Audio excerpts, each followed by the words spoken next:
Rock bottom. So many people are looking for the narcissist rock bottom, hoping and praying that he smashes down at the bottom of rock bottom, figures it out, understands it, changes his ways, and comes back to you.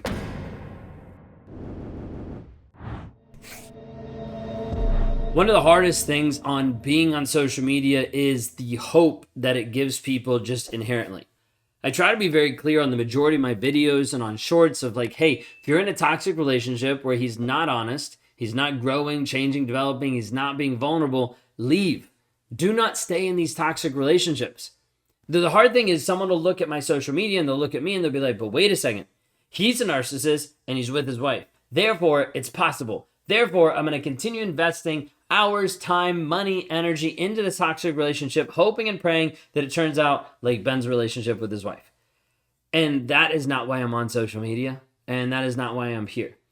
I provide hope in the aspect of your own transformation, but the goal is not that you see us connected as a family and as a wife and a husband and think, oh, I can do that with mine.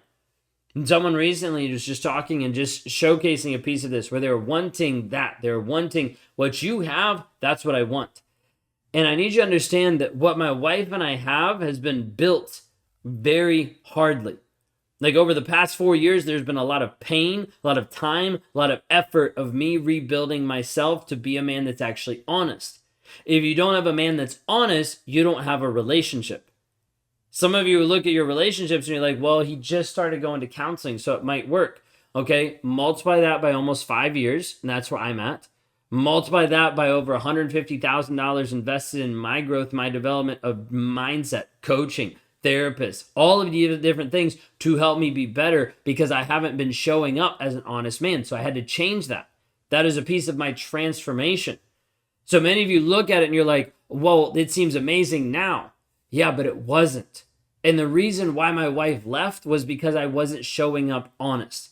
The only reason why she's here now is because of me showing up honest, loving, caring, kind, different than what I was before. But that came after she separated. That came after she left. You can't fix the relationship being in the relationship. You can't fix the other person when he has no respect for you. You can't get him to be aware, to understand, and to listen to you when he doesn't care about you. And you can see that demonstrated through his actions. So that was my little soapbox just for the moment before we dive into this piece. Does narcissists have a rock bottom? People ask me that. They'll talk through this piece of rock bottom. They'll ask me, what was your rock bottom? And to be honest, there was not a place where I would identify as having this rock bottom. But I don't have this place where I would say this is the lowest I've ever got. There's some low spots for sure. There's never a low spot of me thinking, well, I should end it all. There's never a low spot of me thinking like, well, this is never going to get better. There was just more and more depth happening to it, but never a piece that was rock bottom. And the reason why the majority of times I'll talk about this, that a narcissist I don't think has a rock bottom, the majority of narcissists I don't believe have rock bottoms, is because when you get to rock bottom, or what a person would determine as rock bottom, the narcissist then flips the story. Like, my wife just left me, then I'm like, I'm the victim. She left me. She gave up on me. Okay, so what was supposed to be a rock bottom ended up being a manipulation. Of like, well, I was going to get better, but I can't now because she left. Some of you might be recognizing that these are some of the things that he's been saying to you or been subtly trying to communicate to you to convince you to stay in the relationship. So this piece, does narcissists have a rock bottom? A lot of times I don't think so. Let's talk about my closest rock bottom or what that looks like for me. So there is a piece inside of all of this that stuff started to disintegrate. Stuff started to fall apart. And part of it started to fall apart simply because I was getting involved in too much with too many different people. And so more people started finding out, more people started having awareness of what was going on. The one girl that I was cheating with, another person, the other girl that I was cheating with, like there's multiple things happening that started having this piece of, okay, this is going to fall apart. This is going to implode. Now, I remember I was sitting across the table from the affair partner and she was like looking over at me and just like bent across the table being like, hey, you know you want to leave your wife.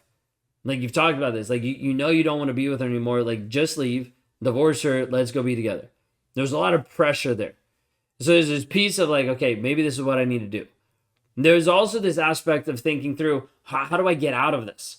How do I get out of this and not look like the bad guy? So part of it initially, like the very initial piece was like, okay, I need to confess because that's the right thing to do.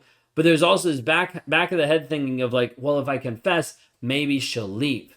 Maybe she'll give up on me. Maybe she'll finally call it quits. Then I can play the victim. Then I can still feel like I'm the person that just didn't get a break, that didn't get the help.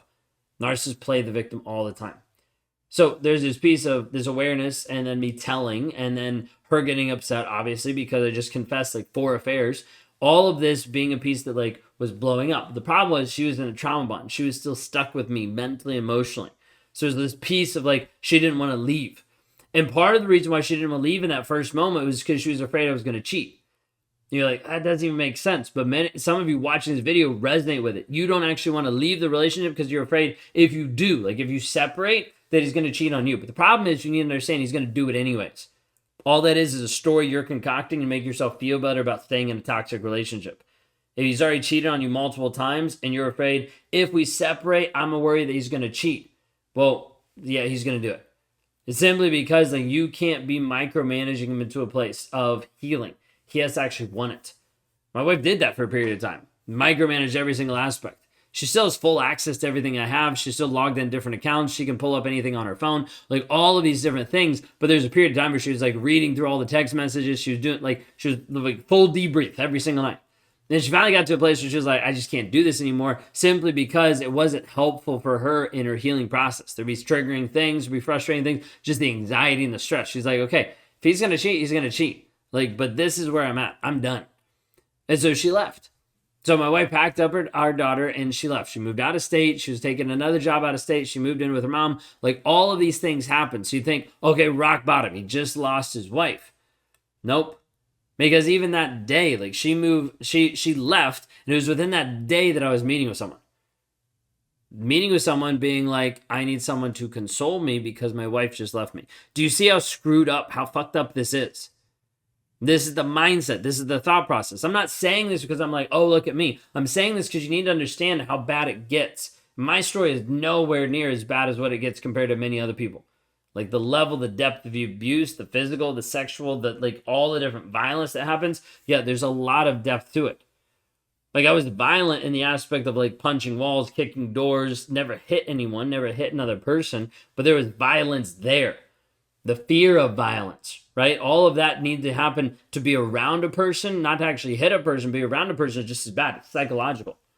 All of these things just pitting this person, like hurting this person mentally and emotionally, like what's he going to do? So my wife left. Like everything started to disintegrate. Like I got fired. Got fired from my job because of the affairs that were involved in the workplace. There's multiple things that would leave me at a place that most people consider rock bottom. But when my wife left, there wasn't a piece of being like, oh crap, now I need to fix my ways. There wasn't this awareness piece of like, oh, I should fix me now. I should actually go to therapy. Nope. Because the fact of the matter was I was already in therapy. That's right. I was in therapy for 6 months with EMDR and a good 5 months with like regular talk therapy. And then she left. So almost a year in therapy and then my wife left. So for some of you, they're like, he's in therapy. Let's get back together. Guess what? I was in therapy for a year and then my wife left because she didn't see the work. She didn't see me actually growing, changing, and developing. She didn't see there be transformation. Instead, she just saw more manipulation. She just saw the same thing over and over and over and over again. So people are like, well, then what was it? What helped you change? What was this piece? And all of this was an awareness piece that was like a dimmer switch slowly being turned on about who I was and about the reason why I was there. Because all I'd done before is blame the reason why I was there on anybody and everything else. I didn't take accountability that it was me.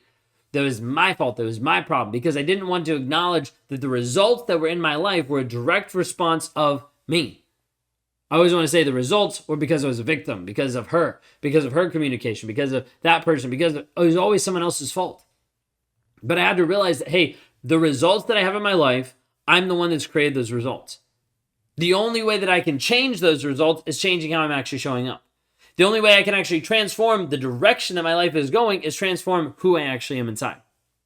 A lot of awareness, a lot of growth, a lot of pieces had to be unlocked personality, how I process things, emotion wise, so many different aspects. Getting honest with myself, with God, with others, getting truthful about what I'm actually dealing with.